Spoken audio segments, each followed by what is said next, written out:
So hello to all the class 11 students again. तो अभी हम करने जा रहे हैं बेसिक डेफिनेशन को यूज़ करेंगे और इंटीग्रेशन निकालेंगे क्वेश्चंस का। ठीक है, जैसे हमने डिफरेंशिएशन में फंक्शंस लिए थे X power N, log X, sine of X, cos of X, E power A X, वैसे यहाँ पर भी लेने वाले हैं और बाय डेफिनेशन हम उसका इंटीग्रेशन करने वाले हैं फंक्शंस का। ठीक है, तो यहाँ पर जैसे वहाँ पर अबिंचो मेथड था वैसे यहाँ पर सिंपल डेफिनेशन है, उसको बोलेंगे हम 5 स्टेप रूल। क्या बोलेंगे? 5 स्टेप रूल। ठीक है, देखिए यहाँ पर भी लिखा हुआ है 5 स्टेप रूल, ये basic definition.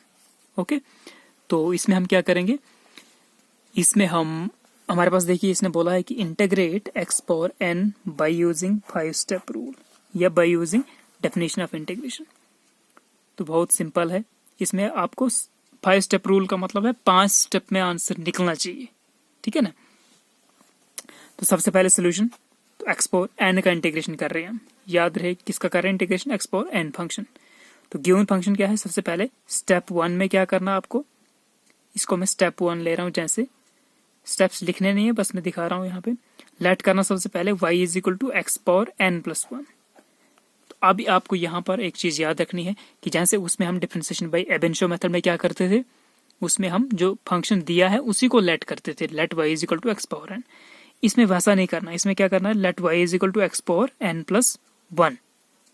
N plus 1 power में क्यों लिया है मैंने? क्योंकि अगर मैं देखूं तो D by D X of X power N plus 1, इसका डिफरेंशिएशन करें तो वो आता है N plus 1 x power N N, तो उसमें एक्स पावर एन आ जाता है। तो हमें ऐसा फंक्शन लेना है जिसका डेरिवेटिव ये हो। ठीक है ना, इसकी जैसे शक्ल का इसके डेरिवेटिव में हो, तो वैसा फंक्शन हमें चूज करना है। ठीक है, तो आपको याद रखना है अगर आपके पास x power n type function दिया है क्वेश्चन में, तो आपको यहाँ पर आंसर में स्टार्ट करना है, सोल्यूशन में स्टार्ट करना है एक्स पावर एन प्लस 1 से। ओके, तो let y is equal to X power N plus 1 equation 1। ठीक है, स्टेप 2 में क्या करना है, इधर भी डिफरेंशिएट करना है, इधर भी करना है differentiation with respect to x। तो ये इक्वेशन 1 है, differentiating equation 1 with respect to x we get. ठीक है, तो करो इसको भी डी बाई डी एक्स लगा दो, इसको भी डी बाई डी एक्स लगा दो, तो ये आ जाएगा D upon D X of y is equal to D by D X of X power N plus 1।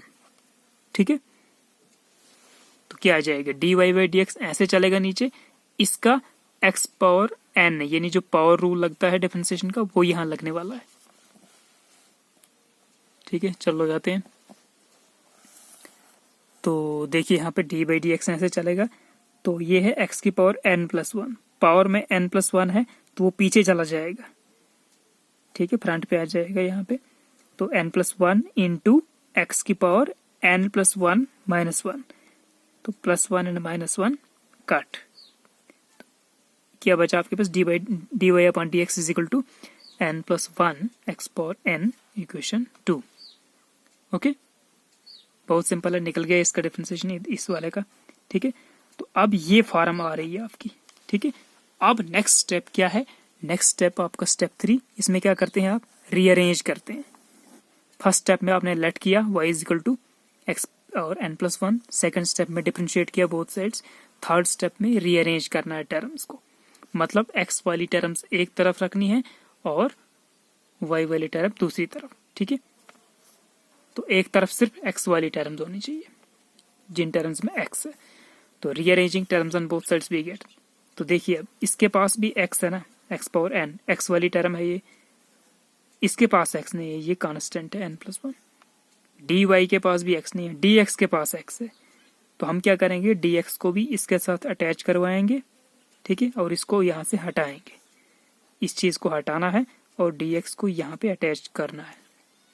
ठीक है, तो dy इज इक्वल टू, इसको यहाँ से उठा के इसने इधर लगाया है। ठीक है, यहाँ डिवाइड में था तो वहां ये मल्टीप्लाई में चला जाएगा। ओके, तो क्या मल्टीप्लाई में, it implies x power n, इसको और इसको ये साथ में रख रहा है, इसको हटा रहा है, तो ये मल्टीप्लाई में है तो इसके डिवाइड में जाएगा। तो देखिए 1 अपॉन एन प्लस 1 dy। ठीक है, इसने ये इसको पकड़ के इधर लिखा और इसको इसके डिवाइड में और इधर लिखा, ठीक है। ये this is our equation 3, okay. उसके बाद स्टेप 4 को देखिए। उसके बाद हाँ रीअरेंज हो गए। देखिए अब ये चीज सिर्फ इसमें x पावर n है और dx है, x वाली टर्म्स है, ठीक है ना। वही चीजें हैं जिनके अंदर x है, ठीक है। तो इधर बाकी चीजों को उस साइड फेंक दिया इसने।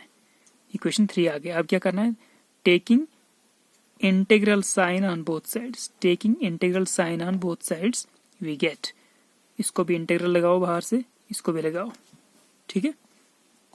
तो इसको भी लगाया इंटीग्रेशन मैंने बाहर से, x पावर n dx, इसको भी लगाया इंटीग्रेशन 1/n+1 dy, ओके।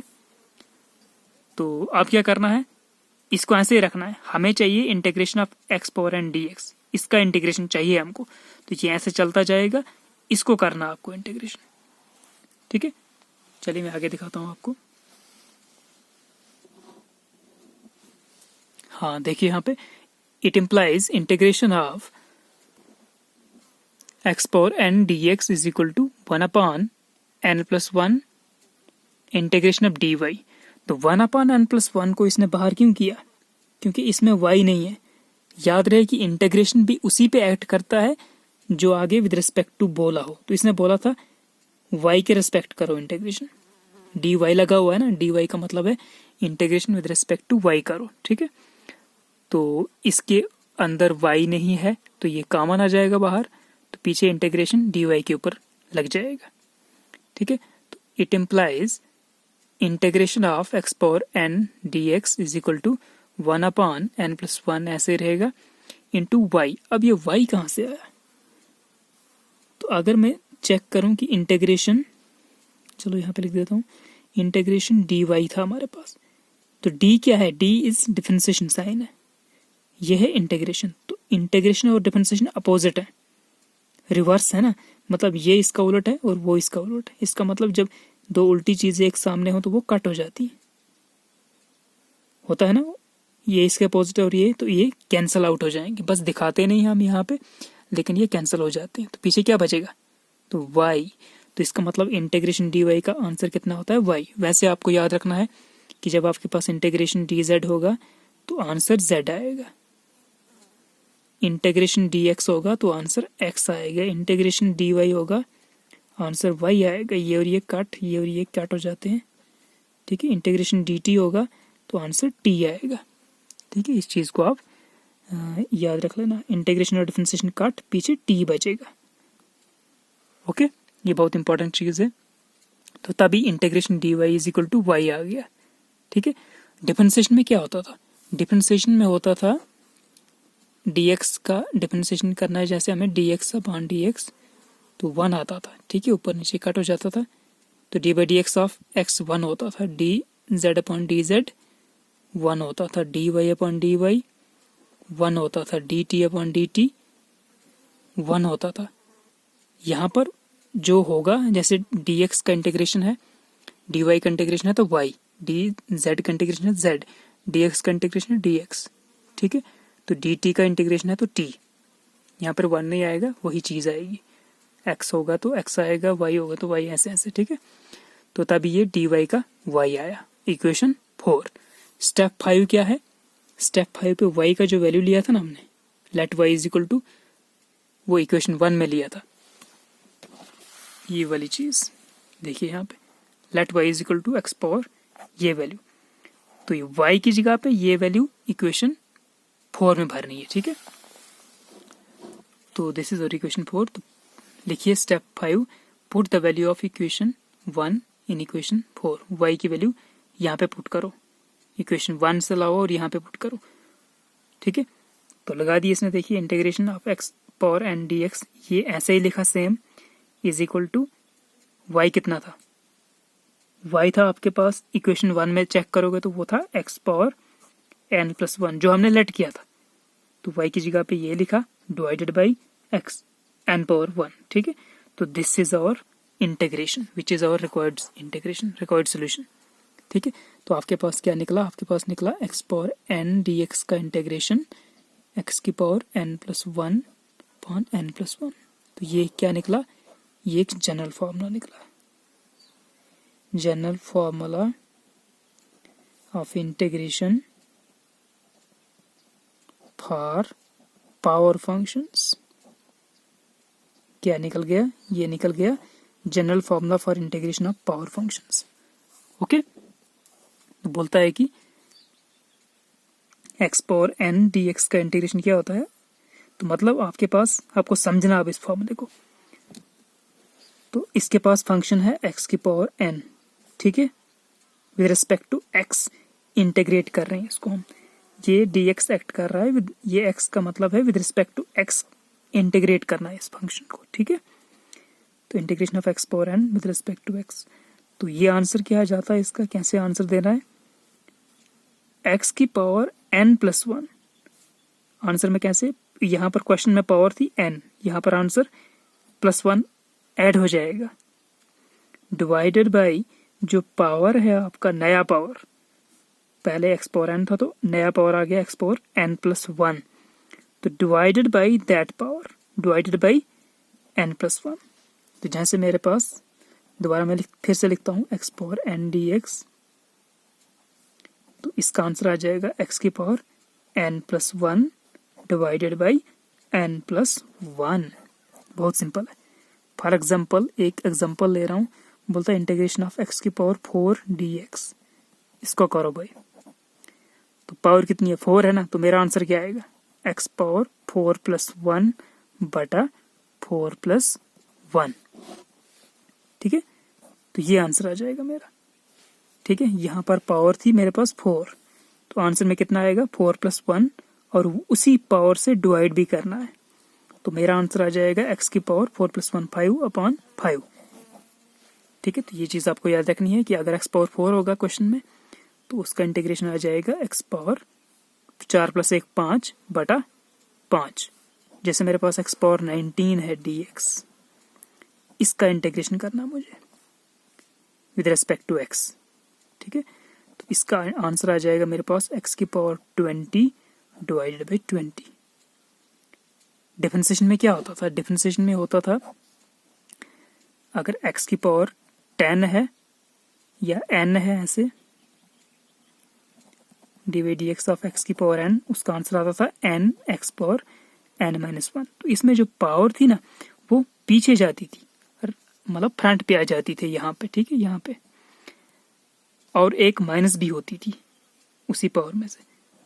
लेकिन यहाँ पर क्या होता है, यहाँ पर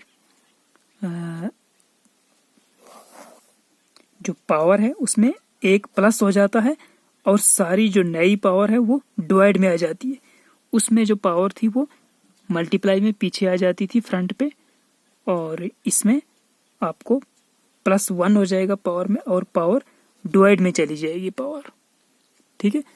तो जैसे मैं एक दूसरी एग्जांपल लेता हूँ, फॉर एग्जांपल x पावर 2 है मेरे पास, इसका इंटीग्रेशन करना है मुझे, तो क्या आ जाएगा, इसका प्लस 1 करना है पावर, और उसी से डिवाइड भी करना है, x power 2 plus 1 upon 2 plus 1। तो आंसर में आ गया x की power 2 plus 1 3 divided by 2 plus 1 3, तो ये आंसर आ गया, ठीक है। तो अब इंटीग्रेशन की हम बात कर रहे थे, ये x है ना, इधर आपके पास वैल्यू तो पूरी आई नहीं, x क्यूब अपॉन 3 आया आंसर, अभी x खत्म नहीं हुआ, यहाँ पे कुछ वेरिएबल में आया है, ठीक है। तो इसका मतलब क्या हुआ, इसका मतलब ये हुआ कि ये इंडेफिनेट आंसर है, तो आपको आंसर के साथ c लगाना है या i लगाना है। तो यहाँ पर आपका इसका इंटीग्रेशन ये आया था प्लस c, इसका इंटीग्रेशन ये आया था, हाँ ये तो प्लस c, ठीक है। जैसे मैं लेता हूँ for example integration of x की पावर 13 dx, करो भाई इसका इंटीग्रेशन, तो क्या आ जाएगा, x की पावर 14, 13 प्लस 1 14 बटा 14 plus c, c is the constant of, क्या बोलना है इसको, ये है आपका कांस्टेंट ऑफ इंटीग्रेशन। तो ऐसे करने हैं आपको क्वेश्चन, ठीक है। तो ये अभी जो हमने क्वेश्चन निकाला, ये क्यों निकाला, ये हमें, इससे हमें क्या मिला, इससे हमें ये चीज मिली कि हमें पावर फंक्शन का इंटीग्रेशन करने वाला फॉर्मूला मिला, integration of x power n dx is equal to x power n plus 1 upon n plus 1। Okay, तो ये था हमारे पास पावर फंक्शन का इंटीग्रेशन, और इसको हमने निकाला किससे, बेसिक डेफिनेशन से निकाला, यानी 5 स्टेप रूल से निकाला। ओके, चलिए नेक्स्ट क्वेश्चन करते हैं नेक्स्ट वीडियो में।